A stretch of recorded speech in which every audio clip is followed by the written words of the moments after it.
Day 4 of creating a SaaS products until I get a job. I'm creating a web inventory management web app. So what I did was basically um, the authentication for the user, and I rewrote the entire database. I wanted to change something, but I ended up writing the entire code base for the server. So before, this is my server, as you can see here, my server folder. So before I only had schema, I had only this primary schema, right? This primary schema had users, products, and costs. So I ended up writing the entire thing. So that's like, for example, if I have stores, so I'll give like static stores. Like for example, there are 4 stores. So depending on the say the price point or how much money you want to spend, you can choose 1 store, 2 store, 3 store, 4 store. So for example, here this store one, let me show you store one and store two. So I'll add store three and store four. So if you want to use store one, it will be cheaper than using store two. So the more stores used, the more expensive it will be, because you are that is data, like you're adding more data to the database. Then there is users schema alone. So it was one, now it varied 3. So in the end, it will be like 5. Then this one I did not change much. Just for users, then the products. So these products is actually this one. So this one. So it's this one here, and cost is tied inside of it. So it's like kind of inside of it. Then the resolvers for products. Then this the way for example altering between different companies is this component here, get dynamic. So for example, this ones will change. So this one is just for trial. So for example, if someone wants to log in into user one, it will take the database URL for user one, for user two, like that. So there's a database for users that is for authentication and stuff like that. Maybe like hard coding stuff. For example, if I get a chance, for example, there are four stores, and someone wants to use all of them, but if someone doesn't want to use the names, say store one, two, three, nini, he wants to have his own custom names. For example, Nairobi, Naivasha, Kakamega, and Mombasa, right? So I'll not like store Nairobi, Naivasha in the database in my code, because that is like, that is too much work. Maybe that is too much work. Like, because like the more the companies expand, the more like I love to add code stuff. So for example, in the database of users, I'll create say table, call it stores, and for example in that table there'll be like columns. There'll be 4 columns. The first column will be known as store one, then store two, store three, store four. Then below those columns, they'll only have one row. And that one row is the name of that column. So for example, when the user will see, say for example, Nairobi in the front end, right? But in the back end, when data is being thrown, I'll like do a real quick check for the table and see like, hey, this Nairobi corresponds to store number one. So I'll switch. So when the code is coming to the database, to the backend, sorry, it will be known as store one. Then after it has done its stuff, when it's going back, it will check a little bit. It will check again and see store one corresponds to this. Though when it's throwing it out, it will throw out Nairobi. Same thing as Naivasha. It's coming in as Naivasha, being changed to store two, being like implemented as store two, going back out as store two, changed again to Naivasha. Then the user sees Naivasha. So that is the idea I'll have. I'll implement it most probably later, close to the end, because I'll implement it close to the end after I've done with the logic. So that is basically what I did. So I wrote the database. That was like not that bad. I did it in like say 3 4 hours. Now the problem was authentication. Wow, I spent a lot of time on authentication. When I first shot the first couple of videos, I think the one I did too, I just used Google Auth.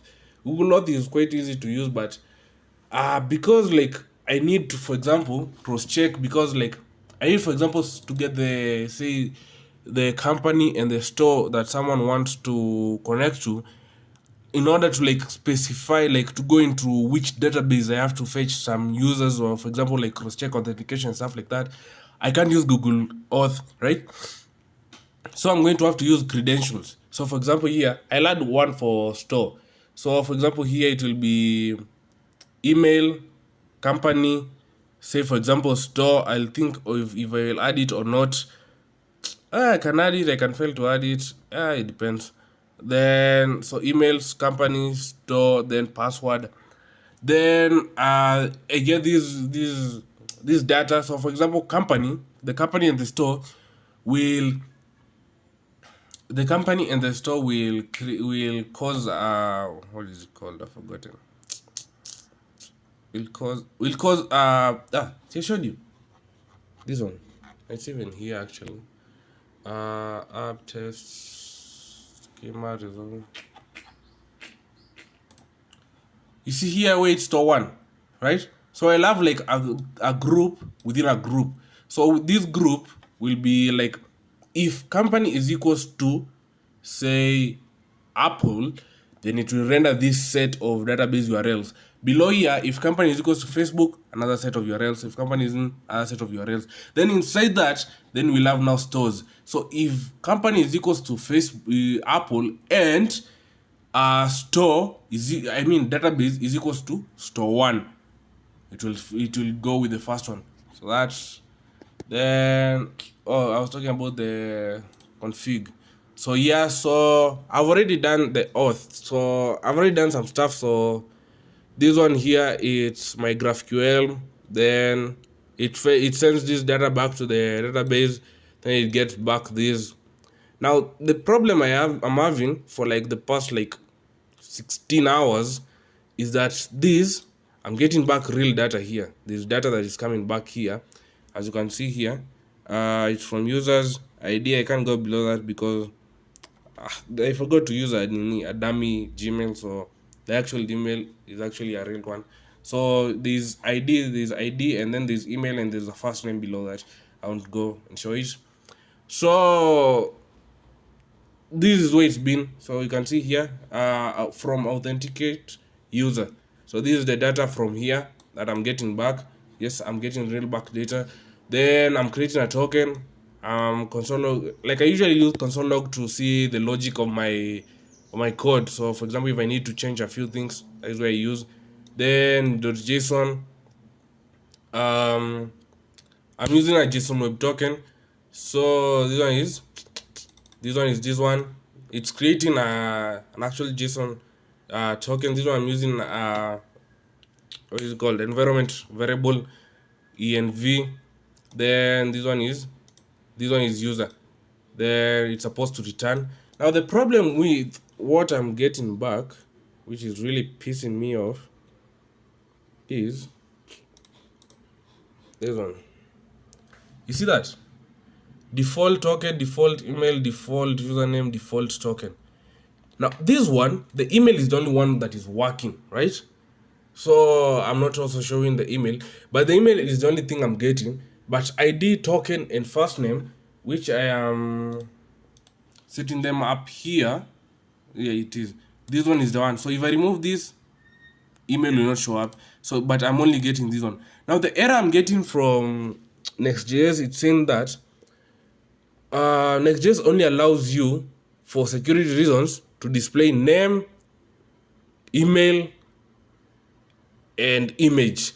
If you have coded like some using Google Auth, you know that those three are what Google Auth returns, when, because it's your name, your Gmail, and then your profile picture. Now that's why it's taking email, because email, now if I was to change this first name to say name, it will show email and name. But because I'm using first name and does not recognize first name, it does not show. It only shows email because it recognizes email. Now I'm having this problem, and what? I'll keep at it, but I'll update you guys tomorrow. So keep subscribe or follow. Yes.